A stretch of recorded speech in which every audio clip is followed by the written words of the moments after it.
Alright, here's how I'm interpreting these old star charts. If you look at it just right, the whole picture inside the circle is a dragon. I'll get into that later though. And it's also representative of an eye, but we'll also get into that later. So, the four pillars of Earth, that guy, him, and him. Now, I can't tell if it's all the same entity, just age, or what if they're all different, but whatever. And they use the sphere to calculate how it's going to work in a three-dimensional world, not a globe. The ball is just a representation of three-dimensional physicality. So these things are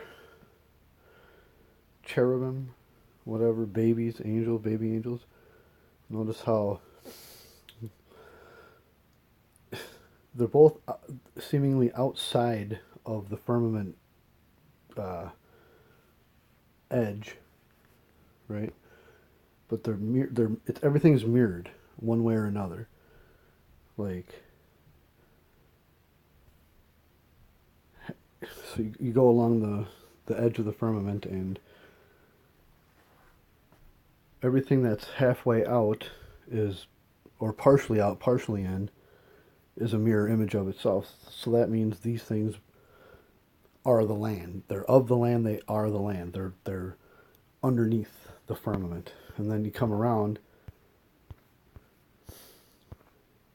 and these things are essentially looking down and fighting outside of the top side of the firmament. Notice how his hand's on top of the thing, as opposed to this guy's looking underneath. So he's developing the ground, and everything's a mirror image. I mean, we got weird vegetable face things, and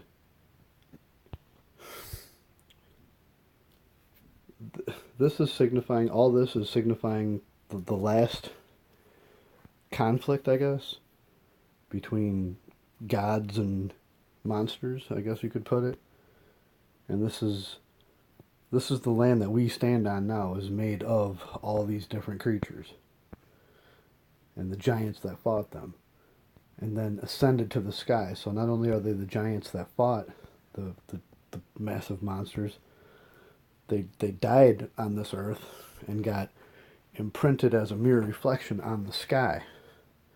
So main parts of their bodies got imprinted on the sky, as well as where their bodies landed on the ground. So their spiritual energy attached to the sky, the ether, and left an imprint correlating to where they are on the ground.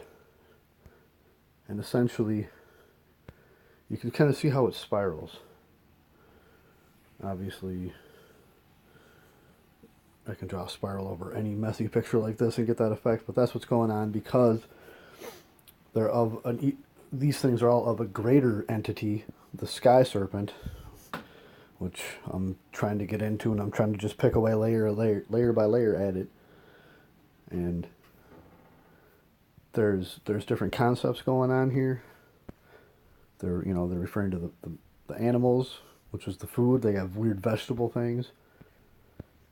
The Libra scales, and the crown, and the violin, or whatever that is. That's all signifying other concepts that is required to have a civil world.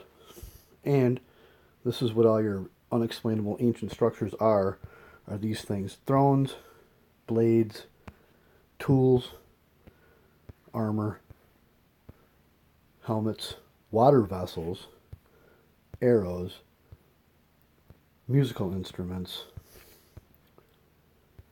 literally their heads, their crowns, and every other tool they used.